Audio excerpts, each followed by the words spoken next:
Hello, everyone. Welcome to the California State Railroad Museum. My name is Lauren, and we're going to give folks one more minute to log on here. I see a lot of hands are already going up, so it looks like we have some folks ready to go. We are currently in our museum lobby right now, and if you've visited us before, you might notice it looks a little bit different. We've actually been closed since March, and today we're very excited to say is our reopening day. And since that time, we have taken out the carpet. We have a nice shiny new floor. Do you mind if I show you guys here? Yeah. And we have people ready to go to welcome you back to the Railroad Museum. And we will start our Ports Home Learning program in just another minute here. I'm gonna head outside. Hi, everybody. Give a wave. We've got our welcome table here.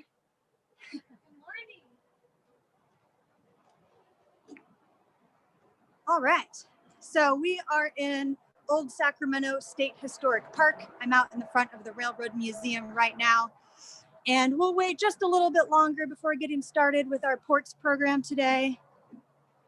Thank you all for tuning in and joining us.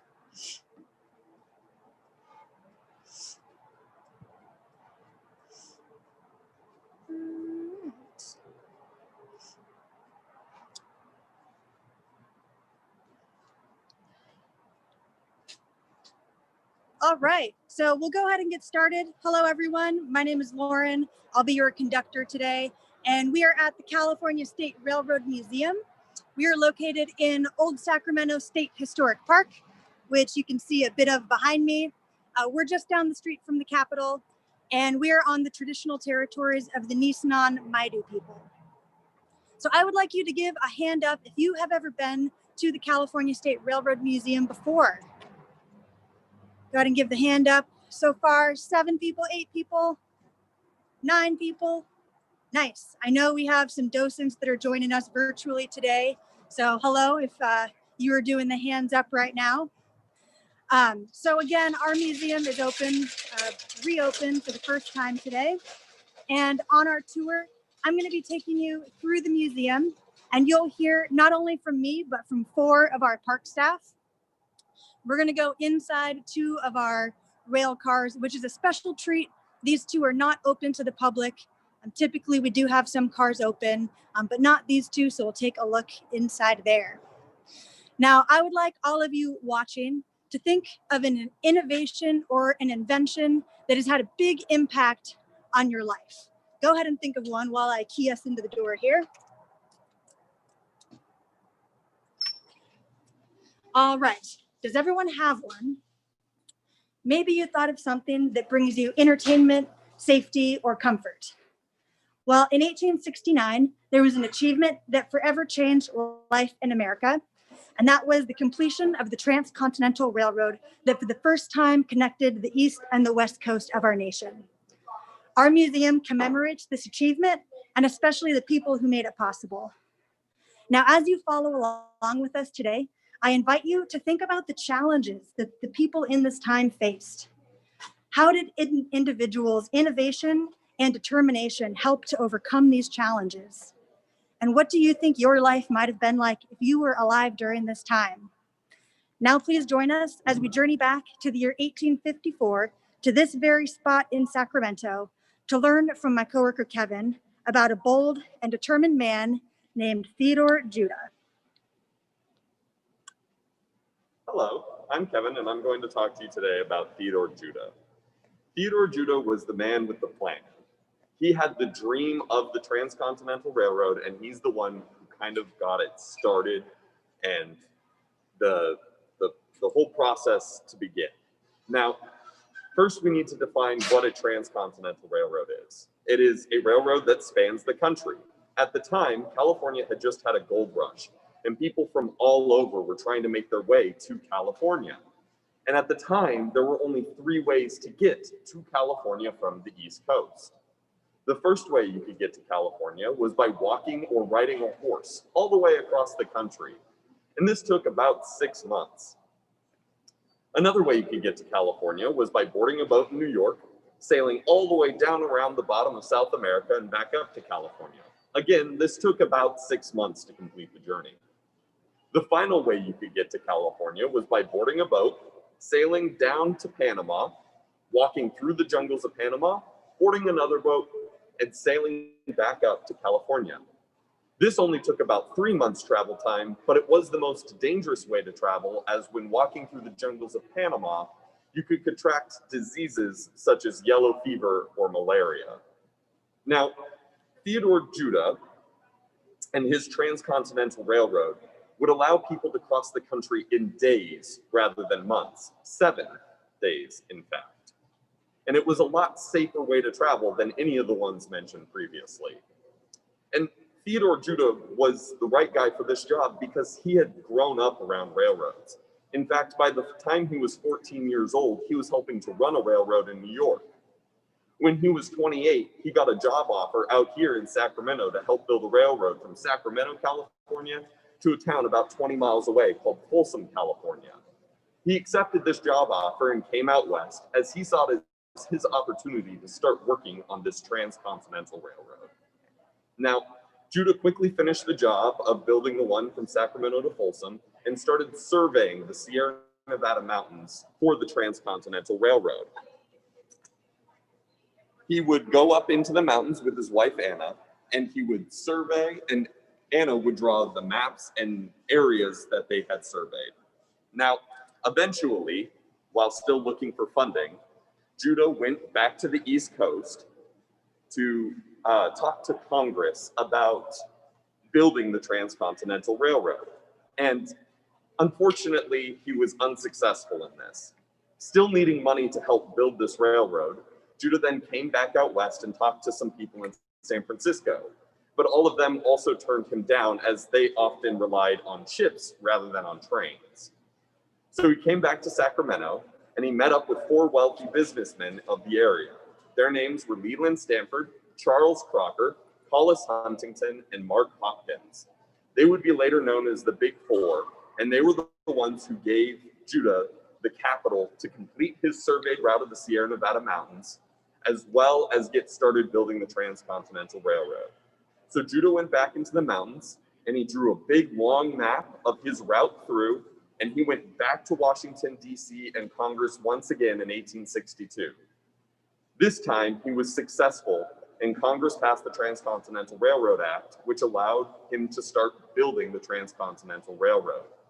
Lincoln, he was the one who signed it into law, saw it as a way to connect a very divided nation at the time, as the Civil War was also happening during this time.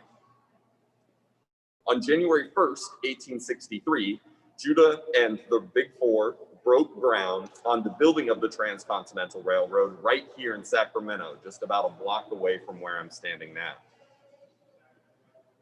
Eventually, though, Judah ended up leaving the Big Four after disagreements on how things should be run, and he decided to go back to the East Coast to get new investors to buy out the Big Four so that he could build it the way he wanted. Unfortunately, he took the crossing of Panama and caught yellow fever and died shortly later in New York. And although he never got to see his dream completed, the Transcontinental Railroad changed the history of California and the rest of the country forever. Thanks. Thanks so much, Kevin. So here in our exhibit, you can see some tools that were used to survey. And here's Mr. Theodore Judah here.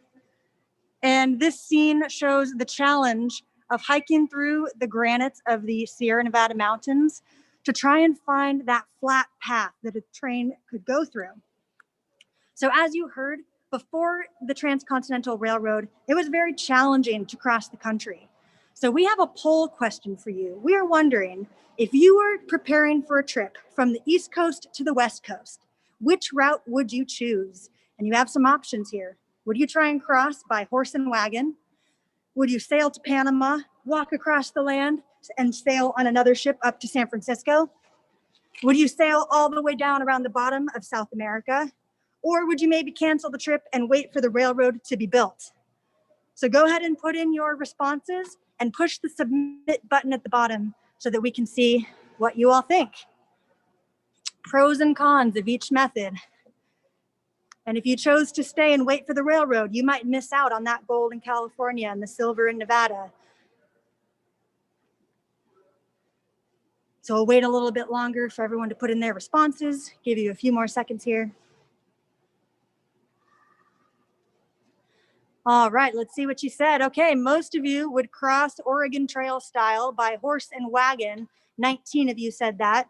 And then our next one, very close, a lot of you would also wait for the railroad to be built. Maybe you don't have 4 to 6 months to spare to try and cross the country by horse and wagon.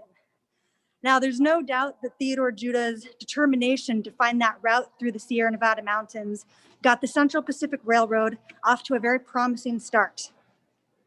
To make his dream come true, he took it upon himself to do the physically challenging and time-consuming work of hiking through the mountains and surveying. And he also got the right people on his team and didn't give up when his first pitch for funding was rejected. As Kevin said, it is a shame that Theodore Judah didn't live to see his dream of a transcontinental railroad become a reality, but his story now lives on here at the museum. Now that there was the funding and a plan, that left the greater challenge of building this railroad. In our next station, we're going to take a look at the workers who helped the Central Pacific Railroad blast their way through the Sierra Nevada mountains. And I'm going to turn this around and introduce you all to Wendy. Good morning. In 1865, the year the Civil War ended, the Central Pacific Railroad hired 50 Chinese gold miners for a temporary basis to see if they could start working on the Transcontinental Railroad. This is on the west side, working east. They performed well above expectations, so wanted to hire more Chinese workers. Now, push factors in China at that time included war, poverty, typhoons, and ethnic conflict. Meanwhile, in California, some of the pull factors included the promise of gold from the gum sand, otherwise known as the Gold Mountain, and in America itself, the land of opportunity. So, with a sense of adventure and the lure of prosperity, the Chinese men came to California. Now, getting here was both difficult and extremely expensive. The men had to take a ship, and they traveled in the steerage section at the bottom of the boat. They had to provide their own bedding, and this whole trip, they were never allowed up on deck. So no fresh air or sunshine for over a month. They would be gone anywhere from 6 years or more, maybe up to 10. And sometimes they would never come home. Obviously, this was very difficult for a lot of families. Can you imagine one of your parents being gone for half your lifetime? And parents were often afraid that their sons wouldn't return before they died. But once they got to California, the Chinese men were diligent and hard workers. They started their day before sunrise. Now, the Central Pacific Railroad provided food and lodging for the white workers, but for the Chinese, nothing.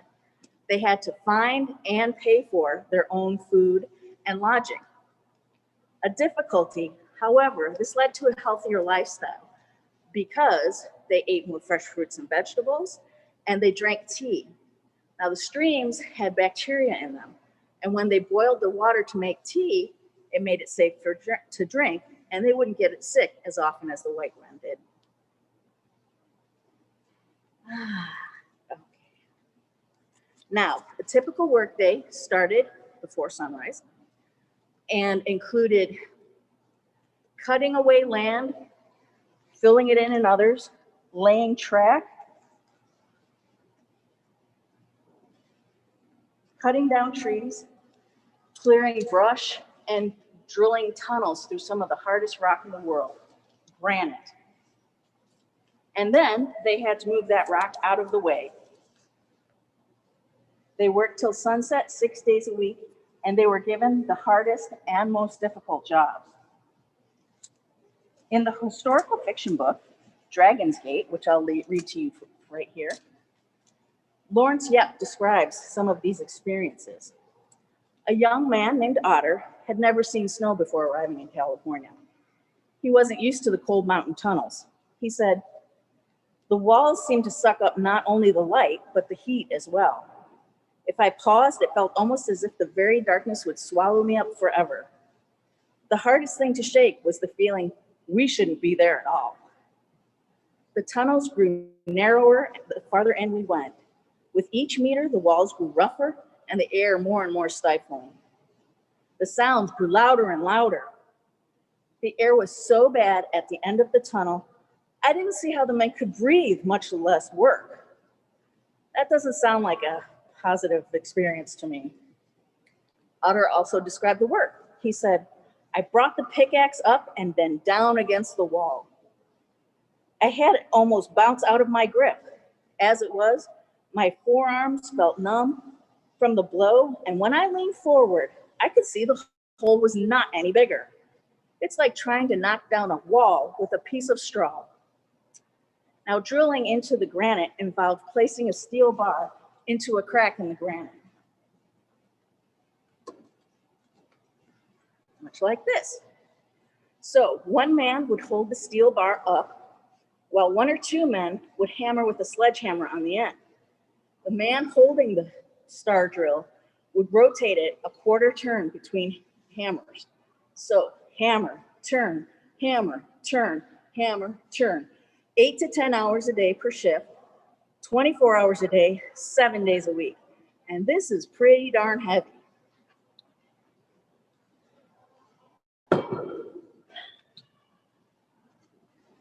Now, the Chinese men were faced with discrimination and cruelty.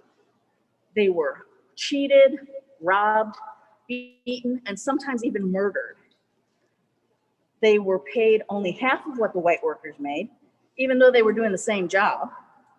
And they were criticized for their language, religion, food, clothing, holidays, and games.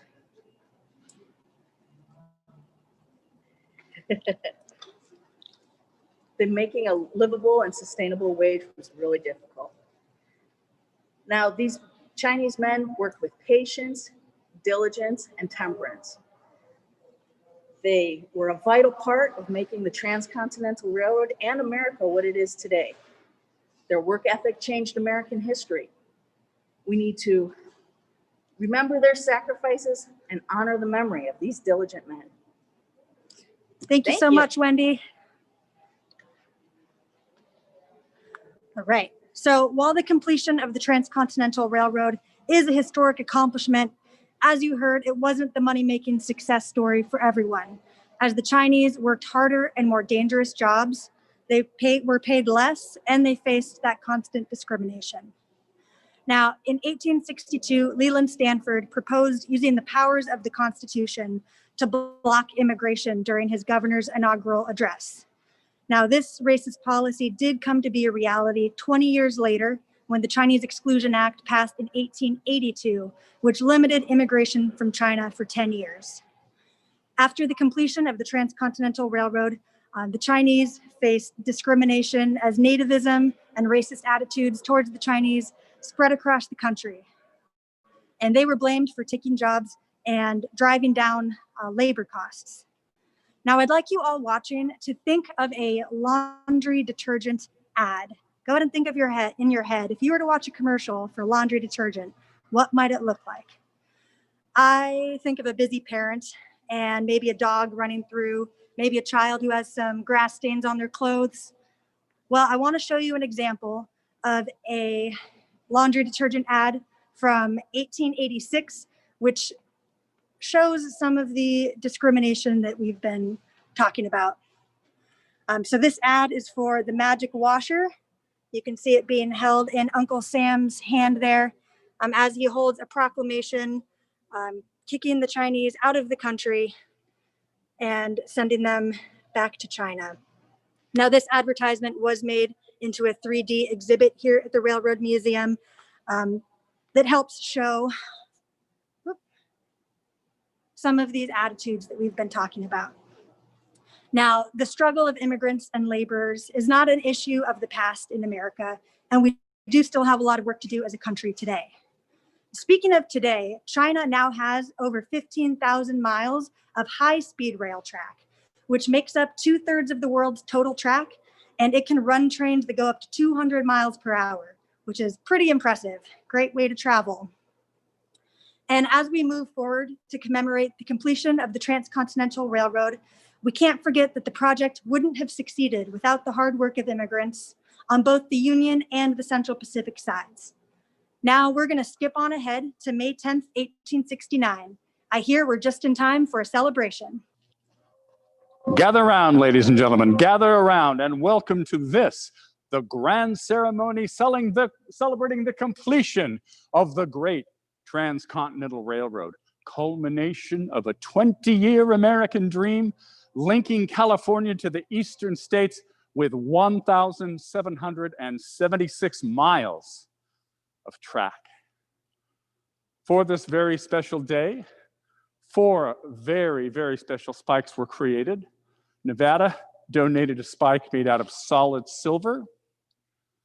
Arizona gave a spike that was made of iron, but plated with silver and gold. A San Francisco newspaper gave a spike that was made out of iron, but beautifully engraved and plated with gold. And a Sacramento area businessman named David Hughes gave a solid gold spike, just like the one you see here. Hughes actually had 2 spikes made, one for the ceremony and one to keep for himself. And his personal spike is today a part of the exhibit at the California State Railroad Museum. It's right over there. Now, the ceremony was supposed to be held 2 days earlier on May 8th, but a couple of the important attendees were delayed. Leland Stanford of Central Pacific Railroad was delayed because his locomotive collided with a fallen tree, and he had to wait until a replacement locomotive, the Jupiter, could be brought. Thomas Durant of Union Pacific Railroad was delayed because he hadn't paid his track workers. They refused to let him depart for the ceremony until they received their back wages. So the ceremony was delayed for 2 days. As the last spike was being driven, a cry went up among the participants. 3 cheers for the United States of America. Huzzah! Huzzah! Huzzah!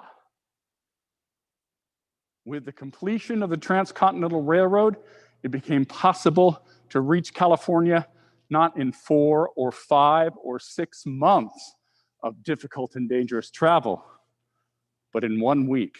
7 days and 7 nights to California. Does this sound like an improvement to you? Of course it does. Ladies and gentlemen, thank you for your attendance at our ceremony and your attention. So DONE was the message received across the nation, but the innovation and work were far from done. Now that people and goods could cross the country in only 7 days and 7 nights, inventors got to work. There was money to be made making the railroad safer, but also more comfortable. Yes, 7 days is a whole lot better than the 4 to 6 months that it took to cross the country before the railroad. But let's talk for a moment about what that early experience might have been like. Well, first of all, you would be crossing for 7 days in hard wooden benches, no sleeping cars or comfy beds yet. The train, you would have to sleep sitting up. And meanwhile, the train might be rocking you side to side, and you wouldn't have a lot of personal space. It was very tight quarters in those passenger cars. You would have poor air quality coming in from the vents, from the open windows above you. And to eat your meals, you would have to hop off at the station because there were no dining cars yet. So you'd hop off, eat your meal, and then hop back on the train before it left without you. So not very comfortable, and there was a lot of room for innovation. And I would like to tell you about one such innovator. Her name is Olive Wexel Dennis. See her right here. And she was known as the person that took the pain out of train. She was a civil engineer, and she graduated from Cornell University with her master's in civil engineering in 1920. And this was not her first master's, but her third. She had already had a master's in both math and astronomy, but she wanted to be an engineer, so she went back to school again. Now, despite all of this education and knowledge, she had trouble finding an engineering position as a woman. So she ended up walking into the president's office of the Baltimore and Ohio Railroad and asked for a job. And they gave her one, but it wasn't long until they saw the full scope of her talents, and they ended up making a unique position just for her. And she became an engineer of service. Now, as part of her job, she would ride the train for 2 years to experience what it was like to travel, but also to interview people and to ask passengers what their needs and complaints were about railroad travel. And through this, she created many inventions, things that if you were to travel today on a train or a plane or a bus, are things that we take for granted, but that make our trip a whole lot more comfortable. Some examples of these things are footrests, reclining seats so that you can lean back and take a rest, dimmable overhead lights, lighter meals, simplified timetables so that you understand clearly when the train is coming and going, window vents that would keep out the dusty air and let fresh air into the car, and eventually air conditioning. Now, she created not just these individual inventions, but Baltimore and Ohio Railroad put her in charge of designing her own train. And it was called the Cincinnatian in 1947, and it was the highlight of her career. It featured all of her inventions, as well as the outside. There was a new, sleek, very futuristic design, and it had a gray and blue color scheme. Now, this train ran until 1971 when Amtrak took over. And our inventor, Olive Wexel Dennis, she was the first woman in the American Railway Engineering Association. And the Baltimore and Ohio Railroad didn't give her the credit that she had earned in their advertising, boasting of their new comforts on the railroad.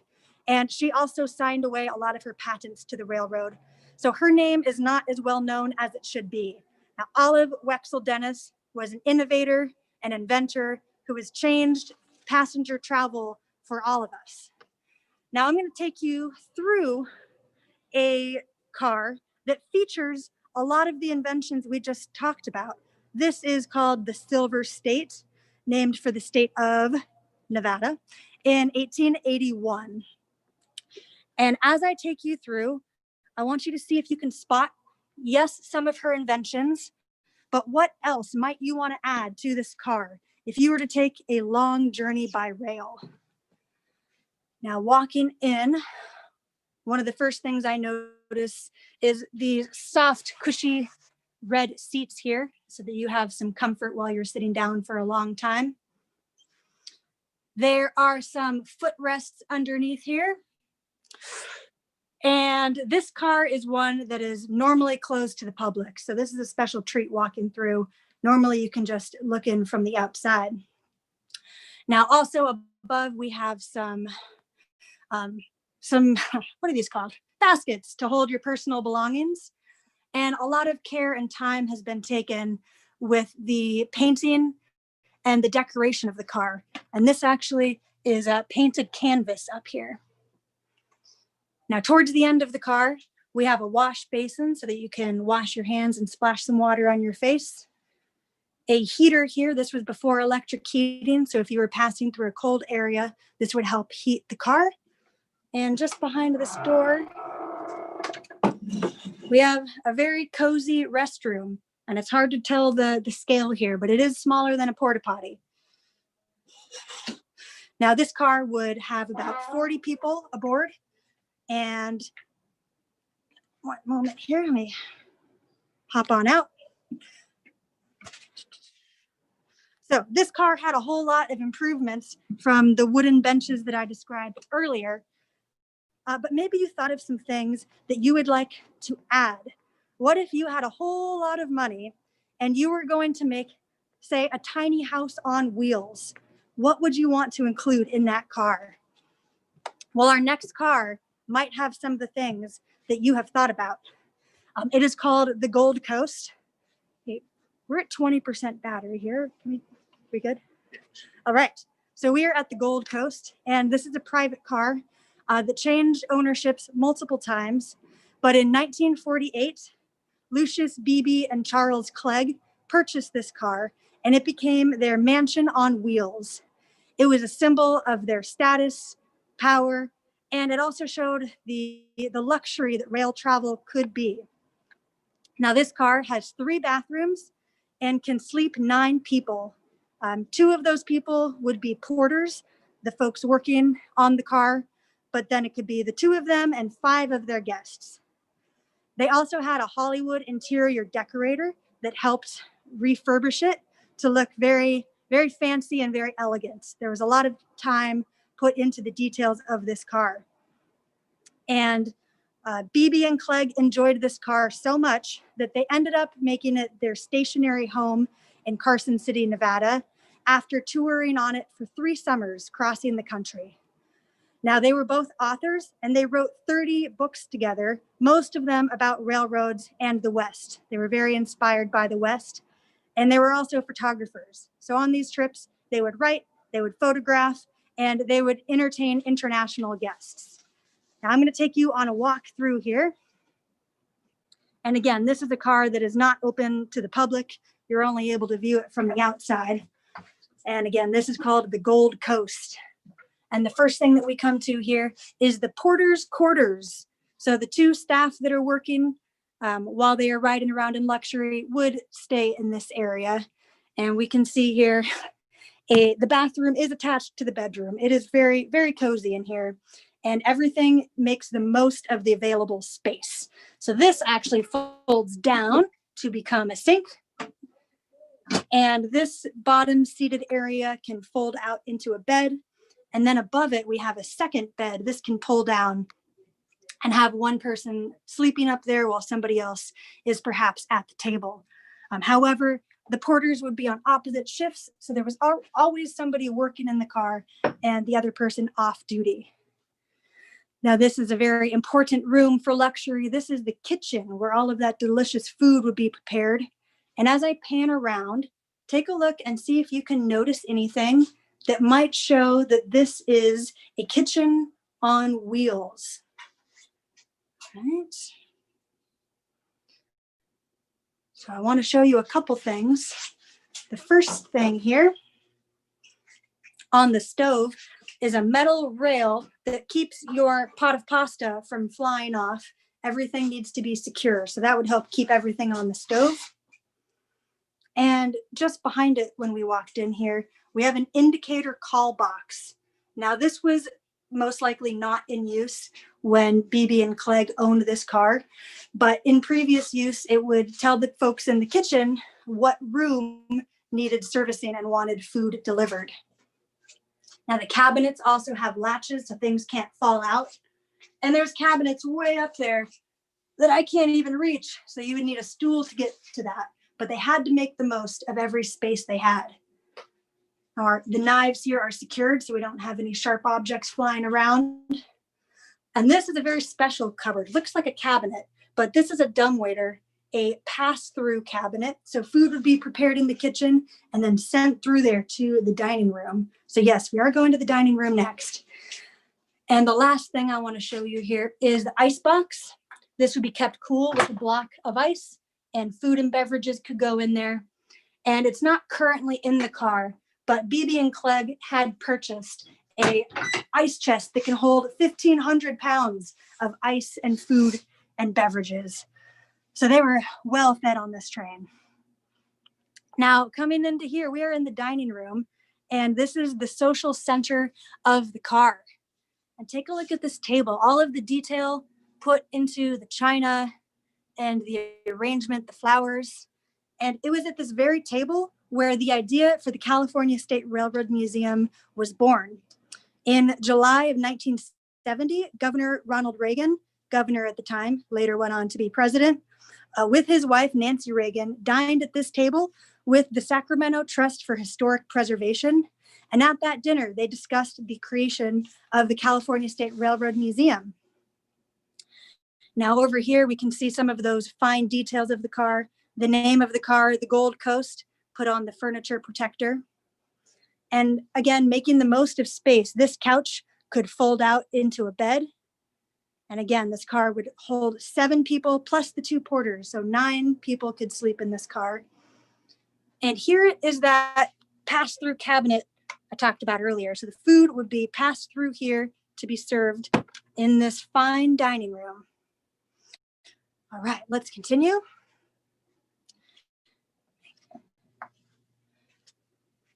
And the next room we come to is the master bedroom. And there is a double bed here, bringing the comfort of home and a good night's sleep onto the rails. You can see some details. It's a little dark, but we have some stained glass window decoration up top. And again, this car had 3 bathrooms, but this bathroom was the only one to have the full stand-up shower.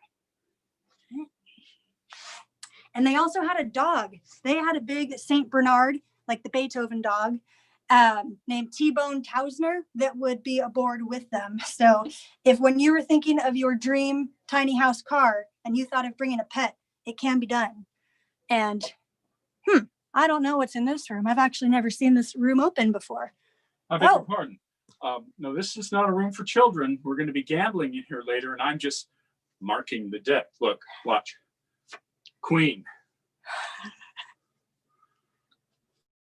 9. 8. You get the idea. No gambling for children. We have what it takes to take what you have. We'll get out of your way. Good luck, Alan. Thank you. Although it sounds like he doesn't need luck, does he? All right, now here we are in the parlor. And this room, when the car was purchased by BB and Clegg, it was 2 rooms, but they made it into one grand room. The first thing we come to is a writing desk. They were authors, so they would need a nice place to write their novels. And just to my right here, we have a fireplace. Now, it's not a real fireplace. Maybe it tricked you, but you can see some glowing embers in there. And again, they had that Hollywood set designer that helped them decorate the car. So when I'm walking through here, I feel like I'm in a game of Clue, kind of. And making our way over here, we have a book titled Mansions on Rails, one of the books that BB and Clegg wrote about the railroad. And we're going to make our way through. Now, I know I passed through there pretty quickly. If you would like to see that car in more detail and take some more time, we have a fantastic digital exhibit on our website. If you go to our education tab, digital exhibits, and you can click through the car and see some of the features I talked about, but more things as well. That car is very cool. And speaking of cool, what is that up there? I see somebody loading a big block of ice into this car. Let's go ahead and take a look. Now, we talked about the inventions of Olive Wexel Dennis, but we're going to talk about another invention that has changed the way we eat. And no, it is not Uber Eats. It is right here in front of us, a refrigerator car. Now, today we're pretty lucky because we can eat food from practically anywhere in the world during any season we want. But this was not always possible. Let's turn this around. We're now in front of the refrigerator car. This is one from the Fruit Growers Express. And let's see if there's anybody up there. Oh, Hi, Lauren. Hi, Jason. How are you? Doing well. Would you tell our crew here a little bit more about the refrigerator car? Yes, absolutely. All right, I'm going to pass you on up. All right.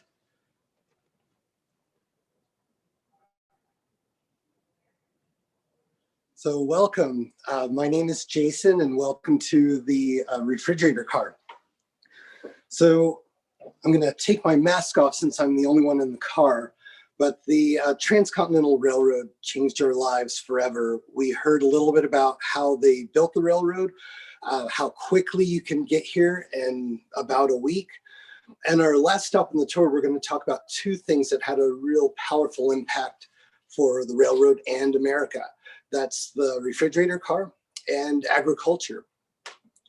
So after the railroad was completed, people would come out here and packed rail cars to explore and start their new lives in California.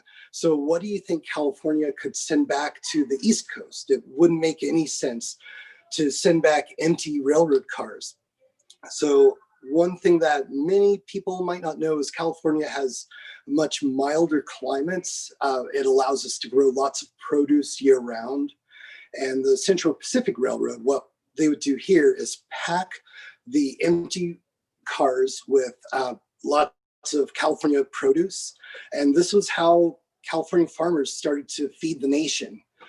We had big box cars like the ones we're inside, and I'll show you in a second, full of fresh broccoli, lettuce, all kinds of fruits, and they would be packed into these empty box cars.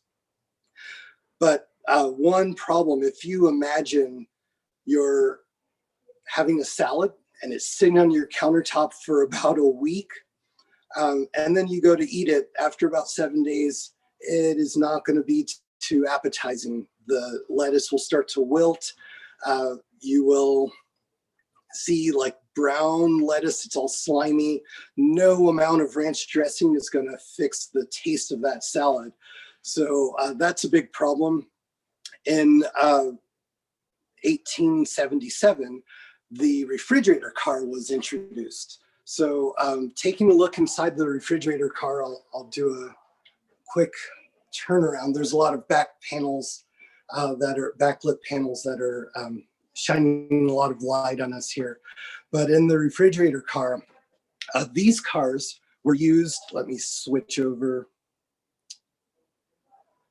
These cars, they would drop in big blocks of ice to keep everything cold and last for a week in a refrigerated boxcar like this. So the inside was made of wood paneling like you see here, and both ends would have about 4 feet where they would drop in big giant chunks of ice. So where do you think they got this ice from? In the Sierra Nevada mountains, we have lots of frozen ponds that they would harvest. The ice, these were about 300 pounds each. So really, really big ice cubes. And they would slide these in at the top of the both ends of the refrigerator car to keep everything nice and cold. Over time, they started to make giant ice cubes up there. So once they started making the ice, it made it a little easier to supply ice in these refrigerated cars. But take a look at that. So here's a guy on the top just pushing a big block of ice in there. And again, that would keep everything nice and cold. So I'm gonna switch back to me, if I can. All right. So this is how we kept everything cold and shipped out to the East Coast. So that made a lot of sense. California was growing, our produce was booming, and we'd be able to sell to everyone across the nation. This was a pretty good invention, but like all things change, and things change over time and improve over time. So now comes our next innovator. His name is Frederick Jones. Frederick Jones was a child of a Black mother and a white father. He lost both of his parents by the time he was 9 years old. Without the help of his parents, Frederick was able to do what a lot of people would struggle to do. He did not have a formal education, but he worked really hard. He read a lot of books. Eventually, he found technical jobs as a foreman in a garage, later as a mechanical engineer, and then eventually a sergeant in World War I, working as an engineer. So he started around his 20s. He got his engineering license, and he made this awesome invention. I believe it was around the 1930s. He designed the refrigeration unit. So this is that thing that's kind of inside of your refrigerator, and it keeps everything nice and cold. So you no longer need ice cubes to keep everything cool and steady. So the refrigerator car really changed how we eat and diet even more. All of you have a refrigerator at home. If you think of railroad cars, that they had refrigerator units that they installed in the cars that would keep everything cold. Eventually, these were put into homes, like I said, and into cars. How many of you have ever seen a ice cream truck go by your neighborhood? So raise your hand if you've seen an ice cream truck. Yeah, lots of you. Good, good. So if you, next time you stop and catch an ice cream truck in your neighborhood and you buy something, just remember the awesome dedications of Frederick Jones. So he was definitely a game changer. So food at this point could be transported all around the world. They could refrigerate box cars transported by ship and take that out to the East Coast, or I'm sorry, to around the world. So now we have airplanes that ship things back and forth. But this really, really helped feed our world. So if you even think about it, he started another thing. We all know what frozen dinners are, frozen portable meals. That's a big thing. And this kind of opened the door to that. Frederick Jones patented over 60 inventions over his career, and 40 of those inventions are all related to refrigeration. So that's pretty awesome. So today, California is an agricultural powerhouse. We're living in California's really the second gold rush. If you added up all of the gold that was mined in California from 1849 all the way up to today, and we put it, let's say we crammed it into the museum and we waved it, it would be worth about $25 billion. But for agriculture alone out of California, for 2019, California produced $50 billion worth of agriculture. That's all the fruits and vegetables that were grown in California and shipped all over the world. $50 billion. So you tell me, where is the true gold rush of California? Is it gold or is it agriculture? So I am going to turn you back to Lauren. So our last poll question for you, in 2019, what 3 products do you think brought the most revenue to California? We have some options and we're looking for 3. So we have citrus, wheat, almonds, beef, dairy, grapes, and lettuce.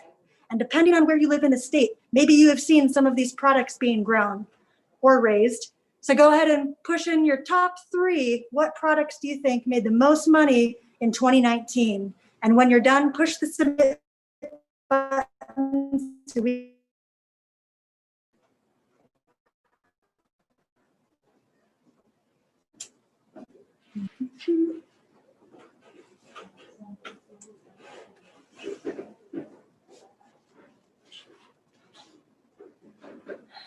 all right. Okay, quite a mixed spread here. We have wheat is our number 1, almonds is number 2, grapes is up there, beef is up there. So a bit of a mix. And actually our number 1, 15 of you got it right. Dairy was our number 1, bringing in $7 billion. Number 2 was almonds. So good job to the 22 of you that selected almonds. That brought in $6 billion. And grapes, 21 of you got that. Grapes brought in $5 billion in 2019 to California. Whoop. Go ahead and close this. Thanks. All right. So I would like to thank all of you for joining us on our journey today, from the wild idea of a transcontinental railroad to the impacts that we can see today. The railroad really has changed life in America forever. And while the railroad did bring opportunities to many, it did take away from others. And earlier this month, we celebrated Indigenous Peoples Day. And this transcontinental railroad was not built through empty land, but it was in fact people's homes and communities that were being cut through and sold off to the railroad companies. And we can still see some of the impact of this history. Now, the railroad has also changed our transportation and mobility, our access to foods and goods, our transportation, and even our communication, thinking back to the telegraph. Now, the railroad was not built around our towns. Our towns were really built around the railroad. If you have any questions, if you've been following along and you have some questions, you can go to our website, which has a whole lot more information. It is www.californiarailroad.museum. And you can also email us, groupdesk@parks.ca.gov, and our team will take a look at your questions and get back to you. And again, our museum is back open, so you can come give us a visit in person. We are located in Old Sacramento State Historic Park. And we want to thank all of you. We've really enjoyed being a part of Ports. Thank you all for joining the home learning program. And you can keep checking back on that home learning program website for more adventures in your state parks every day. So goodbye, everyone. Thank you so much. And I hope you all have a great rest of your day. Bye from the Railroad Museum.